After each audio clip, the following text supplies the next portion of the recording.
US-Ukraine senior officials held first round of high-stakes peace talks in Saudi Arabia, this even as Ukraine has launched its biggest drone attack on Moscow, killing at least 3 people in the Russian capital. Russia, on the other hand, continues its bombing campaign across Ukraine.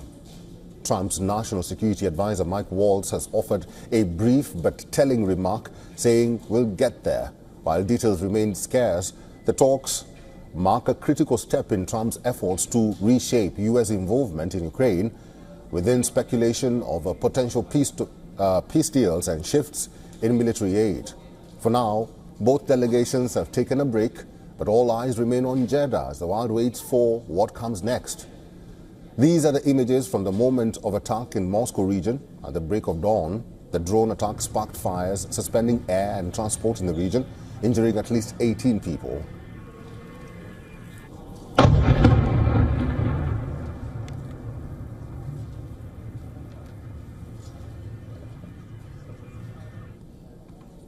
It caused a short shutdown at Moscow's 4 airports. The Russian Defense Ministry claims a total of 337 drones have been downed over Russia, including 91 over Moscow region and 126 over Kursk, while Ukrainian forces have been pulling back. Kiev says the strike on the Moscow region should encourage Russian President Vladimir Putin to accept an aerial ceasefire proposed by Ukraine.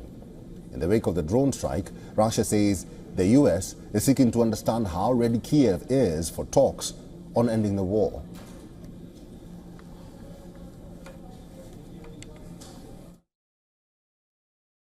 There was a strong explosion, I think around 5 in the morning, or maybe a bit later.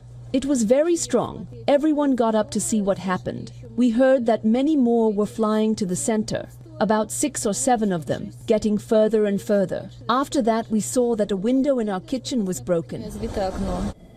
Moscow was quick to retaliate. Russian forces attacked Ukraine with a ballistic missile and 126 drones, setting a fuel storage facility on fire in Odessa.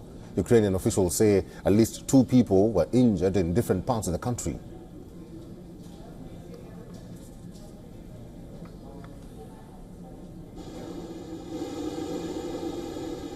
President Zelensky has been calling on his European allies to support his truce idea. He has proposed an initial truce with Russia in the air and at sea that he says will be a change or a chance to test Moscow's will to end the war.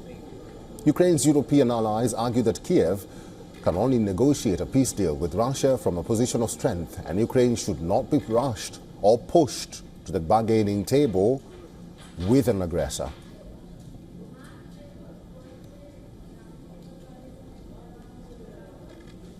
Retired Colonel David B. Desroches is a professor at Near East South Asia Center for Strategic Studies, National Defense University. He is now joining us live from Washington, D.C. Colonel Desroches, welcome, and it's good to see you.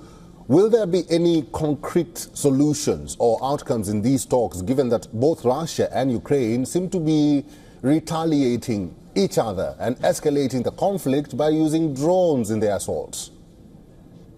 Yeah, good question. So I think that what we're likely to see is no concrete outcomes. Rather, I think both sides want to show a willingness to engage in negotiations. But what concerns me here is it's not unusual to expect to see people ramping up military action on both sides so that they can approach the talks from a position of strength. The challenge here, and what concerns me, is that it seems that Ukraine's supporters have been giving ground, saying, well, you know, Ukraine has to cede some territory. The Russian war aims remain maximalist. They remain basically an imperial Russian ambition, asserting claim over another sovereign country. Mm-hmm. So I think that Russia is approaching these talks as, what are the terms of Ukrainian capitulation? And the question is how much support Ukraine has to continue fighting the war until they get to a position where we have true negotiations. Colonel Desroches, I want your thoughts on this statement by Kiev following today's drone strike in Moscow. And Ukraine says the strike on the Moscow region should encourage Russian President Vladimir Putin to accept an aerial ceasefire proposed by Ukraine. Yeah, so Russia has a very, very large air force and has been launching glide bombs. These are bombs that are from aircraft, in many instances, to include former Soviet Union nuclear strike bombers.